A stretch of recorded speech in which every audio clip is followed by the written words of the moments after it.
दोनों ने मिलकर के सूत्रगढ़ के अंदर हजारों करोड़ की प्रॉपर्टी का भ्रष्टाचार किया है। तो इनकी रजिस्ट्रियां एक है। यदि ऐसा होता है तो मैं पार्षद होने के नाते मैं बीजेपी छोड़ने को मजबूर हो जाऊंगा। तो किसी कारणवश से जिला नहीं बना तो वो जिला अब ऐसे लग रहा है कि जैसे ये सीट निकलती है और रिपीट करती है तो पहले नंबर पे शायद सूरतगढ़ ही जिला बने, क्योंकि पेंडिंग रख रखे हैं अभी भी जिले बनाने हैं सरकार। इसको डूंगरराम गेदर को अगर वोट देंगे तो दोनों की है वो राजनीतिक मौत हो जाएगी, यही दुनिया चाहती है। और कोई विकास से और उससे लेना देना नहीं है। ये दो रख रहे जन तो फिर घाटो ही के चीज को अब संभाल रही है, पहले 5 साल में अब संभाल सके। अब तो वोट की जरूरत है तो बाद में जरूरत हो, जब संभाल लिया तो दुखी के चीज को है।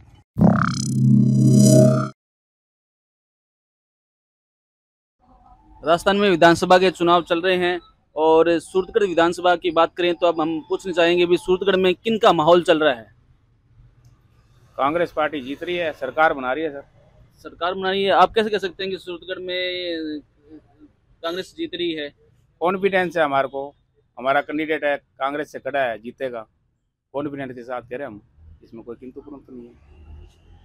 आप रिपीट भी कह रहे हो कि जबकि ये कह जा रहा है कि भी राजस्थान में बीजेपी की सरकार बन रही है, आप कह रहे हो रिपीट हो रही है। ये किस हिसाब से बोल सकते हो कि क्या कुछ मुख्यमंत्री पर ज्यादा विश्वास दोबारा से कैसे कर रहे हो? देखो सर, हम तो सूरतगढ़ के हैं, राजस्थान की जनता जवाब देगी। राजस्थान की जनता बना रही है, रिपीट करा रही है। गहलोत वापिस सरकार देखना चाहती है, राजस्थान की जनता जी वही से। जबकि डूंगरराम पे काफी इल्जाम भी लगाए जा रहे हैं कि भी सूरतगढ़ जब जिला बन रहा था उन्होंने कोई भागीदारी नहीं दी थी। मैं कहता हूँ सर, कितनी भागीदारी दी हो चाहे नहीं दी हो, राजस्थान को रिपीट करा रही है। राजस्थान की जनता क्यों करा रही है? उनको भी पता है कि क्या होगा क्या नहीं होगा आगे, इसलिए उसको रिपीट करा रही है। वो जनता खूब जानती है, इस बात की नहीं है कि क्या करना है आगे। और हो सकता है जिला में भागीदारी नहीं दी हो सकता है कोई रोका गया हो किसी मकसद से, जीतने के बाद रिपीट होते ही क्या पता घोषित कर दे। आपको क्या लग रहा है कि भी भागीदारी डूंगराम जी ने दी थी? उन्होंने सीएम साहब को लेटर लिखा था 2022 के अंदर, जून के अंदर। सीएम साहब ने फिर दोबारा उसका रिपीट भी जवाब डूंगराम जी को दिया था। ठीक है, भागीदारी रही थी डूंगराम जी की, परंतु किसी कारणवश से जिला नहीं बना तो वो जिला अब ऐसे लग रहा है कि जैसे ये सीट निकलती है और रिपीट करती है तो पहले नंबर पे शायद सूरतगढ़ ही जिला बने, क्योंकि पेंडिंग रख रखे हैं अभी भी जिले बनाने हैं सरकार को। आपको क्या लग रहा है कि भी सूरतगढ़ में कांग्रेस सरकार आएगी? माहौल बता रहा है लोगों का। आपका क्या राय है? तुम माहौल तो बता रहा है, माहौल के हिसाब से तो कोई बीजेपी का फेवर कह रहा है, बीजेपी का भी चल रहा है और यहाँ का भी चल रहा है, तो आपके हिसाब से गेदर साहब का चल रहा है माहौल क्या? ठीक। और आप बताइए क्या यही गेदर साहब को चल रहा है माहौल तो यही है। नहीं, आपकी तरफ माहौल के हिसाब से, आपके हिसाब से बताइए। आप माहौल हमारे हिसाब से तो गहलोत सरकार ने काम किए हैं, जो काम किए हैं वो तो बोलेंगे। लोगों को जो घर के अंदर योजनाएं पहुंची है उसकी तो लोग बात करेंगे। जैसे पेंशन होगी, स्वास्थ्य बीमा, किसी विदेशों में भी योजना नहीं है जो यहाँ पे भारत में है और राजस्थान स्टेट में है। वो चीज़ बहुत फायदेमंद है। लोग हार्ट पेशेंट राजस्थान में जो आ रहे हैं, सबसे ज़्यादा 70% हार्ट पेशेंट वो इसी योजना से कवर हो रहे हैं। पैसा बहुत लगता है इलाज में, सबको पता है। इस योजना से लोगों को बहुत फायदा हो रहा है, तो ये योजना जिताएगी सरकार को। मील परिवार और शासन एक साथ हुए हैं, उससे जनता को क्या लगता है कि बीजेपी की सरकार बन पाएगी या नहीं? पहली बात तो है कि बीजेपी की सरकार नहीं बनेगी, और इन दोनों मील परिवार और कसनिया परिवार का एक होने का रीजन एक ही है। इन दोनों ने मिलकर के सूत्रगढ़ के अंदर हजारों करोड़ की प्रॉपर्टी का भ्रष्टाचार किया है। तो इनकी रजिस्ट्रियां एक है, प्रॉपर्टी में हिस्सेदारी एक है, जितने भी कब्जे की हिस्सेदारी एक है। तो इतने दिन लोगों को ये गुमराह कर रही थी। अब एक मंच पे आने पर जनता समझ चुकी है कि इन लोगों के कथन और करने में अंतर अलग अलग है, और यहाँ कांग्रेस पार्टी बहुत ही मजबूत है। फिलहाल यहाँ डूंगराम जी के इधर 50,000 प्लस वोटों से जीत रहे हैं, उनको कोई हराने वाला नहीं है। तो आम जनता उनके साथ लगी हुई है, हर जाति वर्ग उनके साथ लगा हुआ है। तो इन दो गठजोड़ से कोई फर्क नहीं पड़ेगा। तो इन लोगों को पहले हर आम जनता देख चुकी है। अब बीजेपी है जो किन विकास मुद्दों के लिए अपना वोट मांगेगी? बीजेपी के पास कोई मुद्दे है ही नहीं, वो एक भी मुद्दा उनके पास नहीं है। सिर्फ डूंगराम गेदर का यहाँ लोकल विरोध करने के लिए उनकी पुरानी जो सैली रही है या पुराने संगठन के अंदर वो रहे हैं वो वीडियो वायरल कर रहे हैं। बाकी उनके पास ऐसा कोई मुद्दा नहीं है को डूंगराम गिद्र को वो घेर सके। क्यों एक भी उनके पास ऐसा कोई मुद्दा नहीं है। तो डूंगराम जी एक अच्छी ईमानदार और नेक छवि के आदमी हैं, तो इनका कोई किसी जाति धर्म से विरोध नहीं है और हर वर्ग के लिए काम आए हैं। पीछे लगभग 6 माह ये मंत्री पद इनके पास रहा है, तो बहुत से काम करवाए हैं। गांव के अंदर कॉलेज भी बनवाए हैं, हॉस्पिटल भी स्वीकृत हुए हैं और अलग संकाय कलासा में उनको भी क्रमोन्नत करवाई है, जो आज 70 साल में भी नहीं हुई। आइए एक युवा से हम पूछते हैं कि अब उनका क्या मूड है और कौन सी पार्टी को वो अपना मत देकर विजयी बनाए। देखिए, युवाओं का जहाँ तक मूड है, सभी युवा आज के समय में बेरोजगारी से पूरे देश के अंदर त्रस्त है। जैसे कि मोदी जी ने कहा था कि 2 करोड़ रोजगार देंगे और वही जिंदना लेकर फिर वो राजस्थान के अंदर आ गए हैं कि 15 लाख हम नौकरियां देंगे। तो पहले तो मोदी जी हमें वो 2 करोड़ नौकरियां बताइए जो आपने पहले लोगों को दे रखी है। उसके बाद में जो सरकारी कर्मचारी लग रहे हैं, आज जिस तरह से बीजेपी ठेका प्रथा चालू कर रही है, आपने देखा होगा रेलवे के अंदर राजस्थान में लोक परिवहन सेवा भी लेके आए। हजारों ड्राइवर और कनेक्टर की नौकरियां आ सकती थी, रोजगार के ITI किए हुए छात्र उसमें जा सकते थे, लेकिन वहां जाने की बजाय वो आज 15-15, 10-10 हजार रुपए में प्राइवेट कंडक्टर की नौकरियां कर रहे हैं, ड्राइवर का काम कर रहे हैं। उसी तरह से जैसे इन्होंने स्कूलों का डीमर्जर किया तो शिक्षकों की नौकरियां इन्होंने खत्म की। तो कुल मिला के ये निजीकरण के पक्ष में जा रहा है। युवाओं को इनसे कोई किसी तरह की आशा नहीं है। दूसरी बात है कि OPS पेंशन जो योजना जिसको अटल बिहारी वाजपेयी जी ने बंद कर दिया था, देश के युवाओं के साथ खिलवाड़ किया था। आज हमने देखा होगा पंजाब के अंदर एक युवा जो देश के लिए शहीद हुआ, उसको एक प्राइवेट एम्बुलेंस घर पे पटक के चले गई जैसे वो किसी नशे की हालत में कहीं मरा हो। तो इससे बड़ा खिलवाड़ और देश की जनता और युवाओं के साथ क्या हो सकता है, उनका भविष्य अंदर में है। राजस्थान के मुख्यमंत्री जी ने OPS पेंशन लागू की है, जिसके लिए उनका बहुत बहुत आभार। और इन्हीं चिरंजीवी योजना है, जैसे स्वास्थ्य के लिए आज हमें 10 रुपए का फोटो स्टेट एक जेब में लेके जाना है चिरंजीवी, और अपना मन चाहे अस्पताल से इलाज करा सकते हैं। उसके लिए जो गरीब आदमी पहले सोचता था कि जमीन बेचता था, कर्जे लेता था, तो वो मुक्त हो गया है। स्वास्थ्य और शिक्षा के प्रति वो बिल्कुल बेफिक्र है। अंग्रेजी माध्यम स्कूल खोले जा रहे हैं राजस्थान के अंदर में, और एक बेहतरीन वर्दी भी है। मील परिवार ने जो समर्थन दिया है, इससे उनको कितना नुकसान है और क्या फायदा है? देखो, राजनीति के अंदर ही ये कॉमन चलता रहता है, द्वेषता होती है, व्यक्तिगत द्वेषता होती है, पार्टी के प्रति द्वेषता होती है। उनको टिकट नहीं दिया है तो उनकी नाराजगी थी, जो उन्होंने जाहिर की वो दूसरे तरीके से भी कर सकते थे, लेकिन उन्होंने अगर बीजेपी पार्टी को समर्थन दिया है तो मेरे को नहीं लगता कि कांग्रेस कहीं से कमजोर हो रही है। यहाँ पे अच्छी मजबूत है कांग्रेस है, और पुरानी कांग्रेस के सभी साथी सरकार के साथ में है, यहाँ के प्रत्याशी के समर्थन में है, प्रत्याशी के साथ में है, और यहाँ से कांग्रेस प्रत्याशी जीतेंगे, अच्छे मार्जिन से जीतेंगे। अब एक बाजार में बहुत ही चर्चा का विषय बना हुआ है कि जाट वर्सेस गिद्ध, इसके बारे में आप क्या कहें? देखो, ये उन लोगों ने बना रखा है, ऐसा कुछ भी नहीं है। आप अगर ढंग से देखोगे तो कोई भी जाति वर्ग का ऐसा नेता नहीं होगा जो कांग्रेस से जो संबंध रखने वाला, जो इनके साथ में नहीं है। हर राजनेता हर जाति धर्म से इनके साथ के अंदर है। उदाहरण के तौर पर आप किसी भी राजनेता को ले लीजिए, पुराने पद पे रहे हुए, वर्तमान पद पे रहे हुए, संगठन के सभी कार्यकर्ता एक साथ है। तो जाट वर्सेस गिद्ध का यहाँ पे कोई सिस्टम नहीं है, सिर्फ पार्टी का ही है। और इनका व्यक्तिगत परिचय इतना अच्छा है कि कोई लोगों के पास ऑप्शन नहीं है कि हम दूसरी जगह वोट दें। आइए हम बुजुर्ग से पूछते हैं कि अब की बार किसकी सरकार, क्या है आपका मूड? इस बार ना कांग्रेस की सरकार बनेगी राजस्थान। किस बेस पे बनेगी? क्या क्या काम हुआ है सूरतगढ़ के अंदर, क्या क्या विकास हुआ है जिस पर आप देखकर आप कांग्रेस को वोट देंगे? यहाँ की सड़कें बहुत अच्छी है,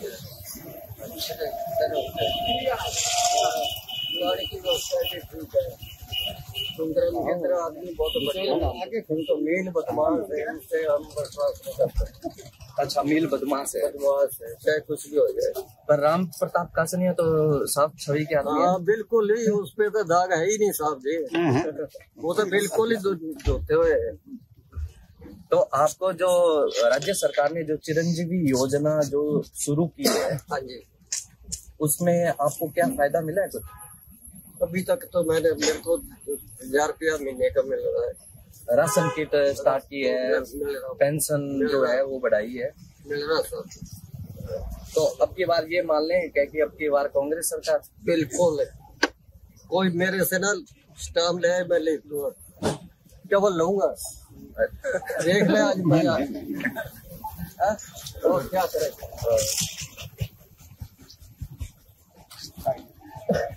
आपकी बार किसकी सरकार, क्या है आपका मूड, किसको विजयी बनाओगे? सरकार तो किसी की भी आए, लेकिन सूरतगढ़ में न कोई कांग्रेस का न बीजेपी की लड़ाई नहीं है।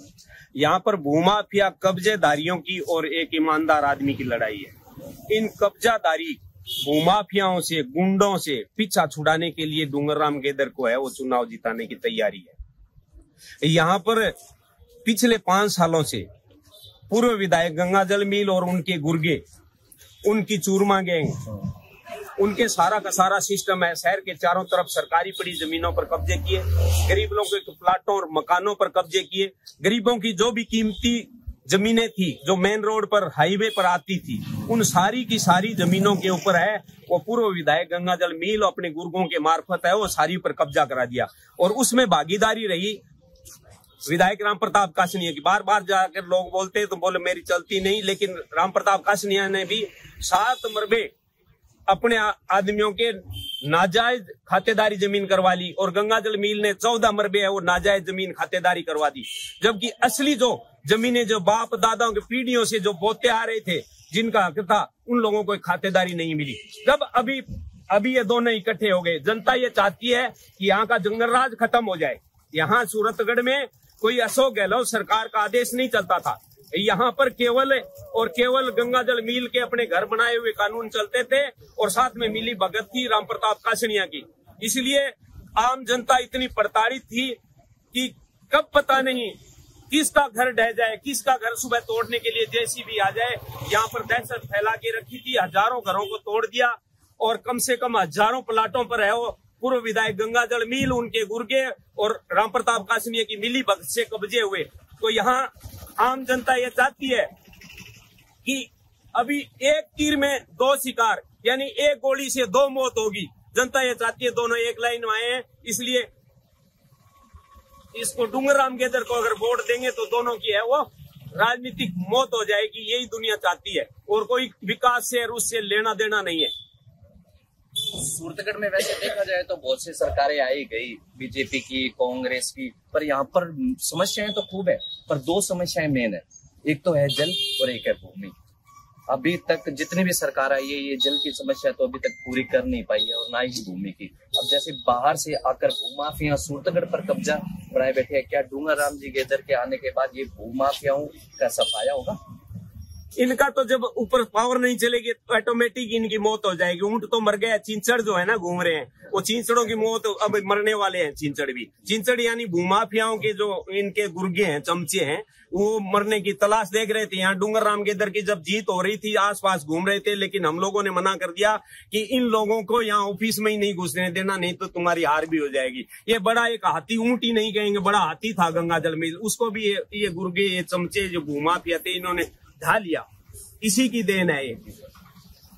अब की बार जनता ने मूड बना लिया है कि अब की बार कांग्रेस सरकार। मेरे साथ कैमरामैन आनंद साथ में कांग्रेस की। हाँ तो हमारा राम प्रताप कासनिया रोड बनाई है, आगे बनेड़ी है, आग बनेड़ी है, गिरेडी है बस, आगे बन गई रोड मान लो थे। अच्छा एक नेंगड़ी में खरीदी तो रोड थी तो बनेड़ी मेरे ध्यान में। बाकी भाई अनपढ़ आदमी केठा है के बनी है। थारो जो गांव है वो वही है कि गांव गांव वही है। और 5 साल के अंदर थाने सरकारों के तरीके की सुविधा मिल रही है? माने सरकार सुविधा मिले, आप जमा ही कोई नहीं, सुविधा मानी थी यार, रोड थी बन गई, बस इतनी सुविधा है। और आगे थे के तरीके की सुविधा सोचो कि मतलब कोई एक विधायक या सरकार थाने देवे या कोई इसी कोई खास सोचो। रास्ता बन गया, पानी आ जाए, वो है तो आम आदमी सोरा हो जाए, रास्ते नहीं तो पानी आदमी ने सोरा, पानी की सोरा हो जाए। पानी के अभी थारे समस्या है, कोई नीचे को पानी पिया, खुद को ट्यूबवेल लगा रखे थे, पानी हटा कोई पहुंच को नहीं। और टैंकर वगैरह गिराओगे? टैंकर वगैरह को गिरा, पानी मिठो है, पानी मीठा है, पानी मिठो है। बाकी लाइट वगैरह की सुविधा कोई? लाइट है के? बाकी एक सड़क की थे समस्या कहो कि हटे समस्या, अभी एक बार सड़क कौन बनेगी ढंग बनेड़ी है, बनन लग रही है। आ सड़क मने थोड़ा सा टुकड़ा ग्रामीण को शहर को रह रही है, ग्रामीण की बन गई आगे, बट आगे बनेड़ी है सारी, आगे बनेड़ी है, आगे बनती हुई। चलो मैं पड़ताल कर ले आएंगे। ठीक। जमीन वाला कणका मिला, बिना कणक जमीन वाला कणक कौन मिलना रही सरकार को के नियम है?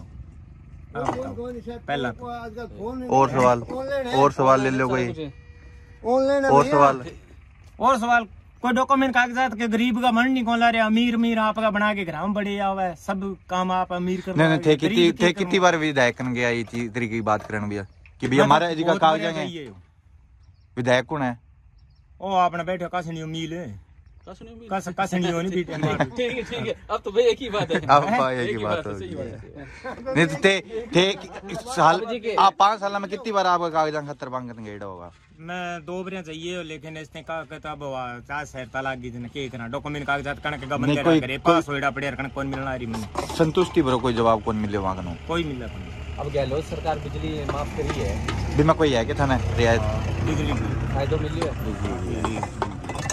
ही मिली है मैंने और कोई बुजुर्ग वगैरह जिया कोई पेंशन वगैरह घर में बंदेड़ी है के भाभी बात सरकार की तरफ जो वे तो मिलने लाग नहीं तो थारो जो गांव 7 चक पड़े है बिंग अंदर सड़का वगैरह पूरी सही तरीके बनेड़ी है के विधायक कोटा गई साहब और कोई स्वास्थ्य सामुदायिक जी को स्वास्थ्य केंद्र हुआ है जी जटा जो छोटा क्लिनिक टाइप का जी को मोहल्ला क्लिनिक हुआ है या जटा स्वास्थ्य गई साहब डॉक्टर वगैरह प्रॉपर बैठे है के बड़ा डॉक्टर ही कौन बट डॉक्टर कौन है? डॉक्टर कौन है प्राइवेट ही है थैला चक और दवाई गाड़ी जे कई बार सरकारी यदि कभी हुआ नहीं कोई एक्सीडेंट हो गया या कोई जी डिलीवरी जिसको केस हो गया वो मंडी आना पड़े भी तरीके की कोई फैसिलिटी नहीं है।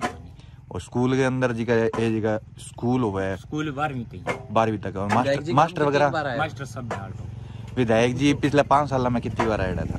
विधायक जी तो मैंने क्योंकि मैं मजदूर का आदमी हूँ करना लो मन ठा को काम में जानकारी के हिसाब हूँ पिछली बार 5 साल के अंदर विधायक जी हिसाब हूँ अब चुनाव के अंदर दौरा कर रहे हैं रेगुलर ये दौरा करे जन तो फिर घाटो के चीज को अब संभाल रहे हैं पहले 5 साल में अब संभाल सके अब तो वोट की जरूरत है तो बाद में जरूरत तो संभाल लिया तो दुखी के चीज को है बस ठीक।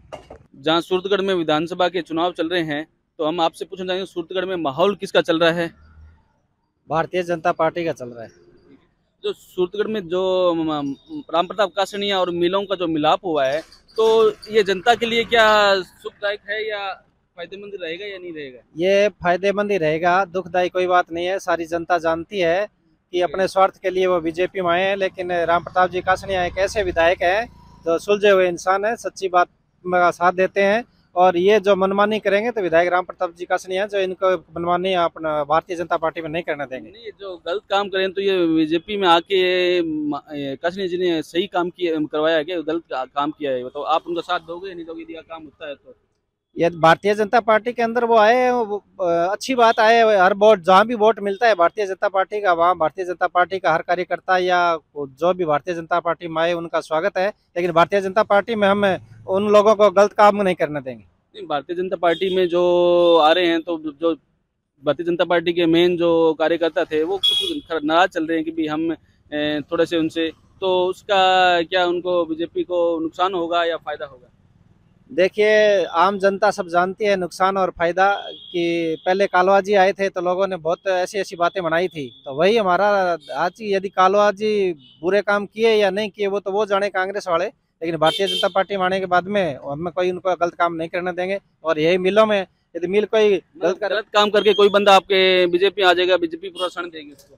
नहीं, शरण तो जो डूबते हुए का तिनके का शरण है वो अपने स्वार्थ के लिए आए हैं तो उनका स्वार्थ हल नहीं करने देंगे। बीजेपी अच्छे बुरे का नॉलेज नहीं है क्या? वो अच्छा है बुरा रखती है कि मतलब कोई भी आ सकता है बंदा किसी भी तरह का, कोई भी क्राइम करके बीजेपी के अंदर आ सकता है क्या? क्राइम की बात कोई भी तरह की मतलब एक तरह के भ्रष्टाचार फैलाना भी एक क्राइम ही है। और आप मिलों के बारे में भी बता रहे हैं कि भी उन्होंने अलग तरह के इनको टिकट नहीं मिली कांग्रेस से, जब जाके ये आए हैं।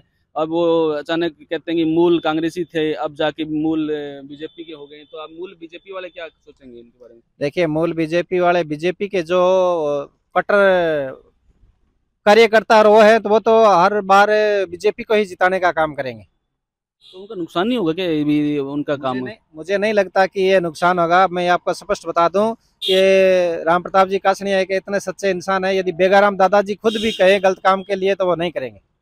तो उनके टाइम भी अच्छे उन पे भी इल्जाम लगाया जा रहा है कि भी उन्होंने भी जमीन का कब्जे के बारे में, तो वो कहते हैं वो उनके पर भी लगा हुआ इल्जाम है राम प्रताप जी कासनिया पे। यदि कासनिया पे आरोप लगाया, यदि स्पष्ट करे कोई सामने ये कहे कि ये जो ये पक्की बात है सबूत के तौर पर। वो मिलों ने लगाया था, आपको पता हो तो। मिलों के जैसे हनुमान मिल ने भी उन पर एक इल्जाम लगाया था कि उन्होंने कोई जमीन का था और इस तरह की जो लगी हुई राम प्रसाद जाखड़ान की जमीन पे कन्वर्ट करवाई थी, उसके बारे में भी कुछ था। देखिए इस बारे में मुझे नहीं है, लेकिन आप लोग अब जो मिल और मिल जाएंगे तो क्या जनता की जमीन को मिलेगी भी या नहीं मिल पाएगी? जनता के साथ अत्याचार नहीं होने देंगे हम किसी प्रकार से। यदि ऐसा होता है तो मैं पार्षद होने के नाते मैं बीजेपी छोड़ने को मजबूर हो जाऊंगा। ये हमारे साथ थे बीजेपी के पार्षद वार्ड नंबर 9 से हंसराज स्वामी। सूरतगढ़ में विधानसभा का जोर शोर से चल रहा है माहौल, तो हम अभी फिलहाल पूछना चाहेंगे सूरतगढ़ में किन का माहौल चल रहा है। और सूरतगढ़ में अभी डूंगराम जी गेदर साहब का माहौल चल रहा है। और क्यों, क्या वजह है कि उनका माहौल चल रहा है? वजह कुछ नहीं है, वजह यह है कि जनता जो है वो परिवर्तन चाहती है। पिछले विधायक राम प्रताप जी कासिनिया जो थे, उन्होंने 5 साल आराम से अपने घर बैठे आराम से बिताए। इन्होंने कोई काम नहीं किया इन्होंने। और जब भी जनता उनके पास जाती थी तो एक ही मुद्दा था कि मेरे पास तो कोई, मेरी तो चलती नहीं है, मेरी तो चलती नहीं है। तो इस वजह से जनता ने सोच लिया कि भाई अब भी दोबारा जो सरकार बनेगी वो तो कांग्रेस की बननी है। और कांग्रेस की सरकार बनने के बाद में अगर कल को विधायक राम प्रताप कासिनिया बन जाएगा तो ये तो फिर कहेगा कि मेरी तो चलती नहीं है। इसलिए जनता ने इस बार मन में ठान लिया है कि भाई इस बार हम कांग्रेस पार्टी को वोट देंगे। और राजस्थान में कांग्रेस सरकार बना रही है, और कांग्रेस सरकार की जो फ्लेक्सिबल जो योजना है, अगर वो देखे जाए तो उस योजना के थ्रू है ना कांग्रेस सरकार दोबारा। नहीं, जनता किस तरह का बदलाव चाहती है? मतलब बदलाव क्या, मतलब क्या चाहते हो कि भी किस तरह का नेता के बारे में या पार्टी के बारे में बदलाव चाहती है? देखो, नेता के बारे में जो चाहती थी भाई, सर्वे हुआ था, सर्वे के आधार पर आज जो टिकट मिली गई थी डूंगराम जी गेदर साहब को, तो उस हिसाब से इनको टिकट मिली थी। और आज माहौल देखो, अब पूरा शहर का एक तरफ माहौल है, डूंगराम जी गेदर 30,000 वोटों से निकल रहे हैं सर आगे। 30,000 वोट आप अपनी कैलकुलेशन अपने वार्ड की बता रहे हो या पूरे शहर की? पूरे शहर की। और गांव में भी कई एरिया में जैसे डूंगराम गेदर का कोई भी है नहीं, तो आप उनका विधानसभा के अंदर आप देखोगे ना पूरे सूरतगढ़ के अंदर, तो ये 30,000 वोटों से प्लस निकलेंगे। सूरत मतलब ये आप बता रहे हो गारंटी, मतलब ये जनता तक पहुंची है कि अभी तक यहाँ बीजेपी का है, तो ये गारंटी उसकी मुख्यमंत्री की थी, तो यहाँ लोगों को फायदा मिला है उस चीज में? फायदा मिला है सर। मैं खुद पार्षद हूँ। मैंने अपने वार्ड के अंदर जो 10 फ्लेक्सिबल योजना थी, मुख्यमंत्री ने जो मुख्यमंत्री जो आवास योजना के थ्रू जो अपने जो दी हुई थी योजना, ये इसमें शहरी गारंटी कार्ड योजना, नरेगा में जो 125 दिन का था वो इन्होंने लागू कर दिया, वो मिल रहा है। 500 रुपये का सिलेंडर जो उज्ज्वल योजना के थ्रू वो इनको मिल रहा है गरीबों को। उसके बाद में चिरंजीवी में आप देखो 25 लाख रुपए का बीमा और 10 लाख रुपए का दुर्घटना बीमा मिल रहा है इसके अंदर। और आप किसी भी हॉस्पिटल में जाके देखो, वहाँ पर अगर इलाज कराओगे तो भी आपका कोई पैसा नहीं लगेगा। उसके बाद में 100 यूनिट फ्री किसानों के लिए, 2000 यूनिट फ्री कामधेनु बीमा। अगर पशुओं का अगर बीमा देखा जाए 40-40 हज़ार रुपये का बीमा कर दिया है। और उसके बाद में जो योजना है फ्री राशन वाली अन्नपूर्णा फ्रूट किट, ये अन्नपूर्णा फ्रूट किट ये अशोक गहलोत की मेहरबानी है। और आज आप देखो भाई राम प्रताप कासिनिया जी जो माइक चला रखा है उसमें योजना बता रहा है, उसके अंदर ये बता रहा है कि अन्नपूर्णा फ्रूट किट प्रधानमंत्री योजना के थ्रू। अब मैं आप उनसे पूछना चाहता हूँ, ये जो अन्नपूर्णा फ्रूट किट है जो राजस्थान में मिल रही है, ये अशोक गहलोत ने चालू की है। अशोक गहलोत की योजना ये खुद अपने माइक पर लगा के ये बोल रहे हैं कि ये भैया प्रधानमंत्री की योजना है। तो ऐसे इनको योजना के बारे में पता नहीं कि भाई योजना चालू किसने की थी, लागू किसने की थी। अब ये जो योजना है, ये योजना 10 जो योजना जो पहले मुख्यमंत्री ने जो लागू की थी वो अब प्रॉपर तरीके से लोगों को मिल रही है। उसके बाद में अब 7 गारंटियाँ और दी है अशोक गहलोत ने। गृह लक्ष्मी योजना, उसमें महिला जो जन आधार कार्ड में जो मुखिया है जो महिला, आपका कहने का मतलब है कि आप भी जो माहौल चल रहा है वो गेदर साहब की तरफ से चल रहा है।